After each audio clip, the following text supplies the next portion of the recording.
Bismillahirrahmanirrahim. Assalamualaikum warahmatullahi wabarakatuh. Bagaimana kabarnya teman-teman? Semoga kita semua dalam keadaan sehat selalu ya.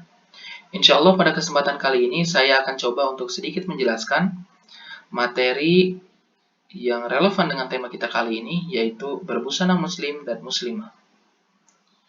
Perlu kita ketahui teman-teman, bahwa pada dasarnya agama Islam merupakan ajaran yang sempurna. Mengapa demikian? Karena di dalam ajaran Islam tersebut terdapat beragam ketentuan yang mengatur baik itu sifat kita, lalu tingkah laku kita, dan bagaimana kita bersikap dalam menjalankan kehidupan kita di dunia ini. Tujuannya apa?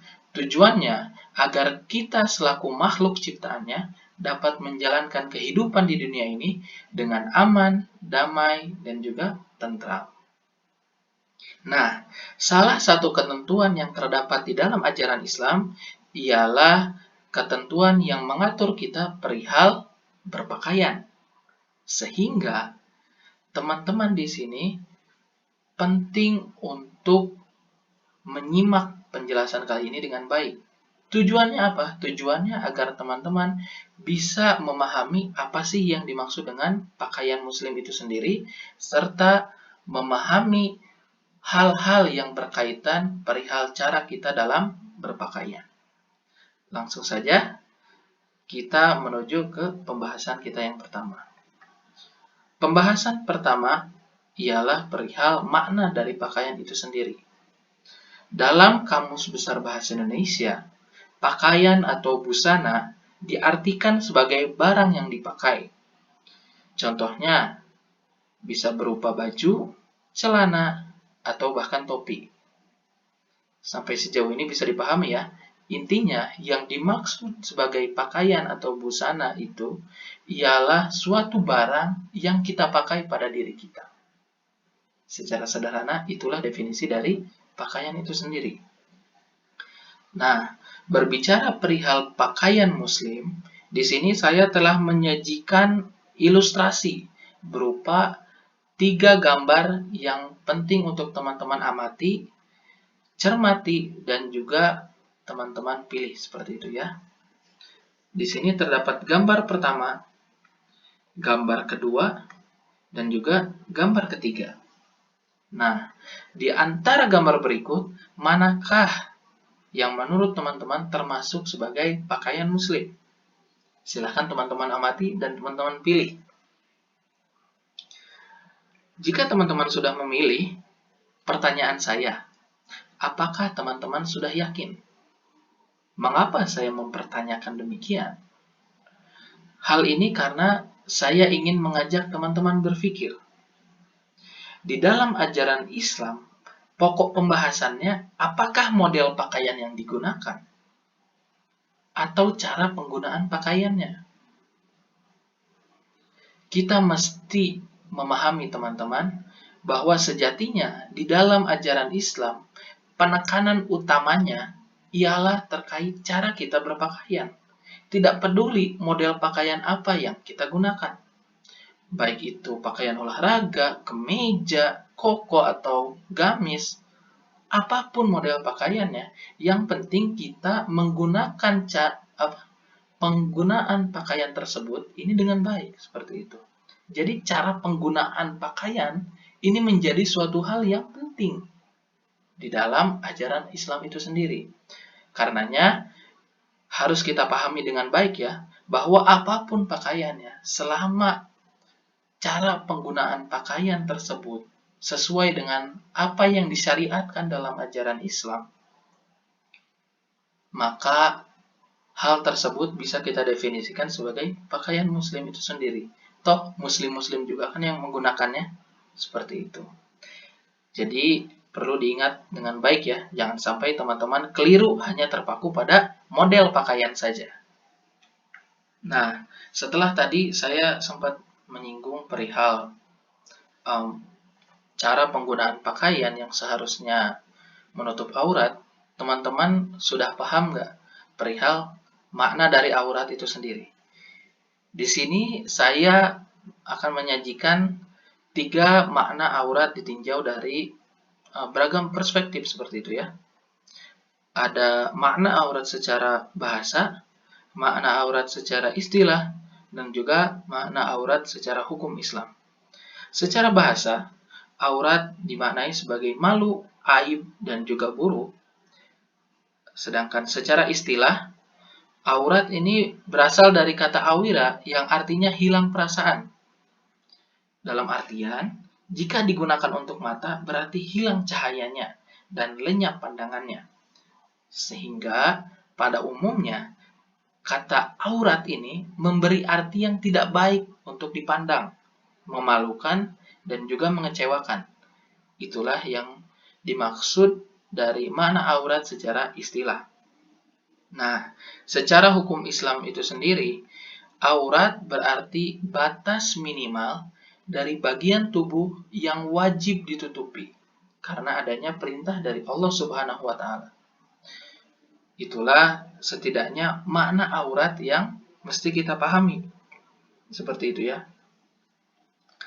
Setelah kita memahami makna dari aurat itu sendiri, kita pun mesti menyadari kewajiban dari menutup aurat itu sendiri.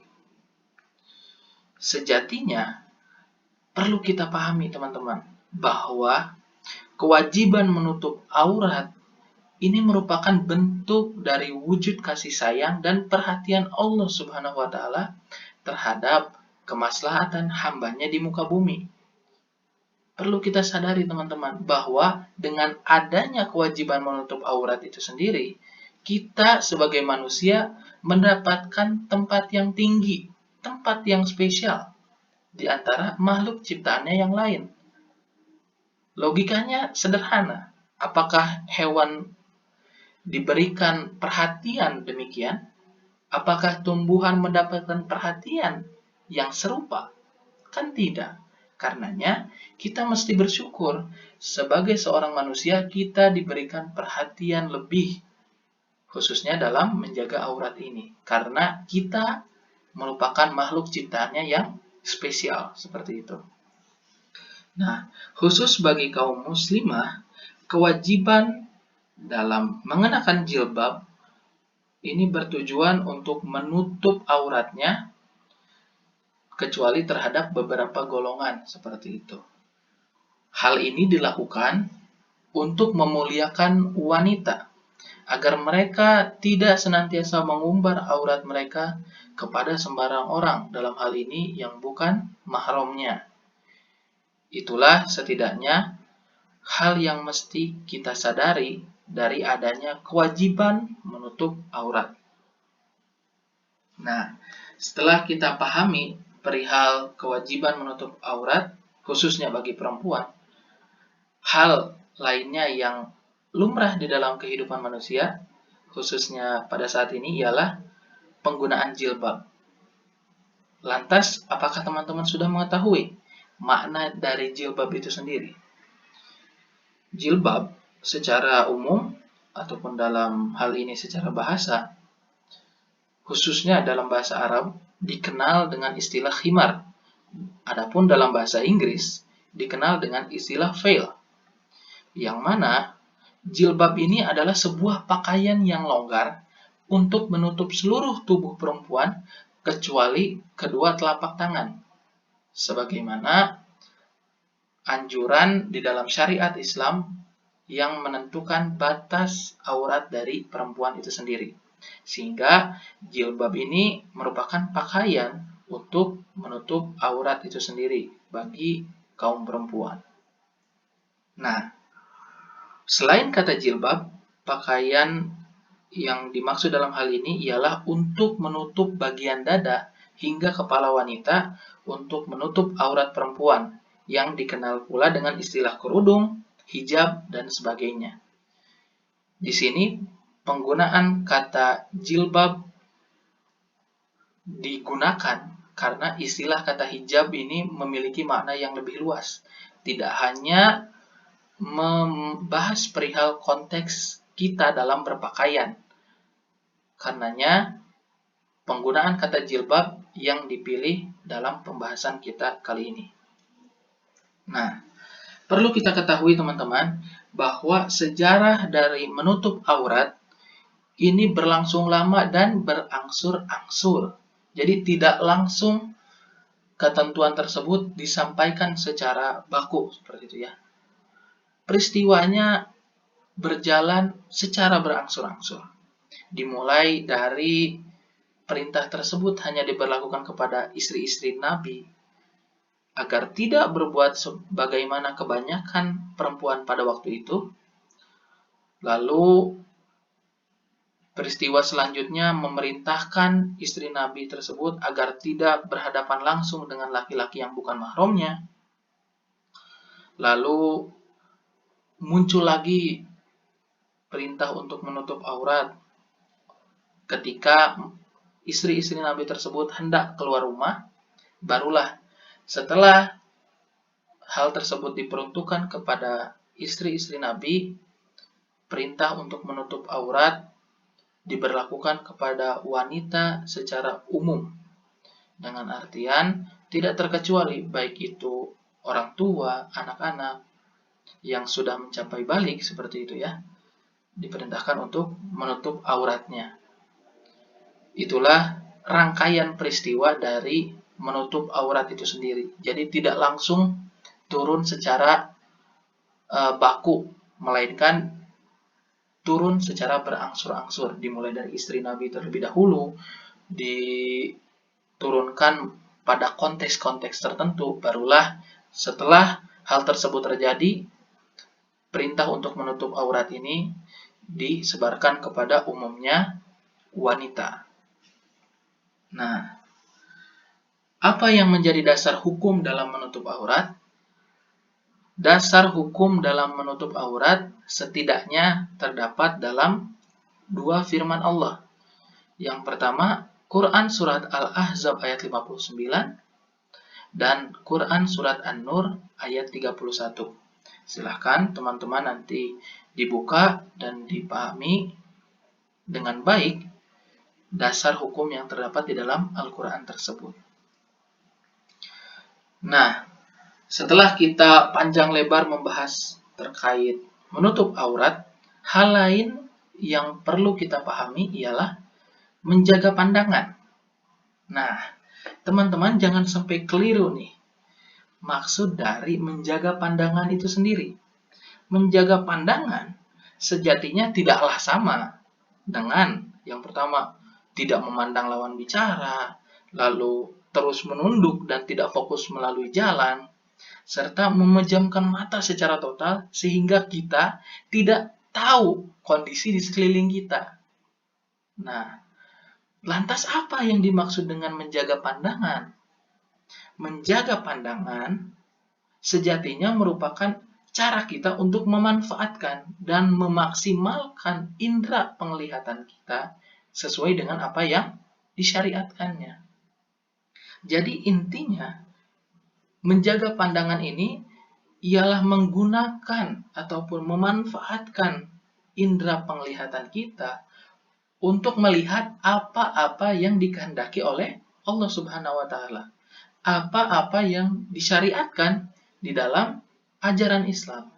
Tidak berarti kita mengabaikan hal-hal yang ada di sekitar kita seperti itu. Sebagaimana yang telah saya sajikan tadi, 3 hal tadi. Bukan berarti kita tidak memandang lawan bicara, terus menunduk, lalu memejamkan mata sehingga kita tidak tahu sekeliling kita. Bukan itu hakikat dari menjaga pandangan, melainkan kita menggunakan anugerah dari Allah Subhanahu wa taala dengan cara sebaik mungkin yang telah disyariatkan oleh Allah Subhanahu wa taala.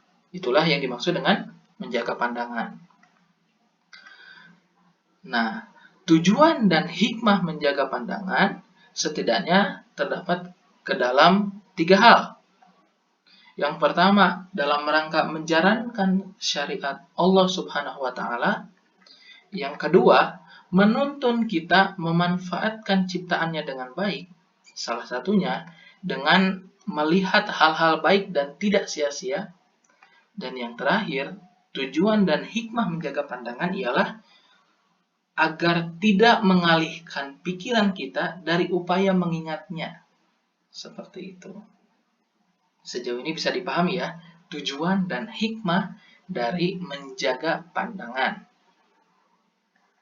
Nah, dengan demikian, perlu kita pahami bahwa dalam pembahasan kali ini, baik itu menutup aurat dan juga menjaga pandangan, ini merupakan satu kesatuan yang perlu kita pahami dengan baik sebagai seorang muslim. Karenanya, kita sebagai seorang muslim jangan bosan untuk terus berupaya, terus mengasah diri kita agar tidak hanya menutup aurat kita, melainkan menjaga pandangan kita. Agar dalam menjalankan kehidupan di dunia ini, kita senantiasa mengikutinya dengan baik.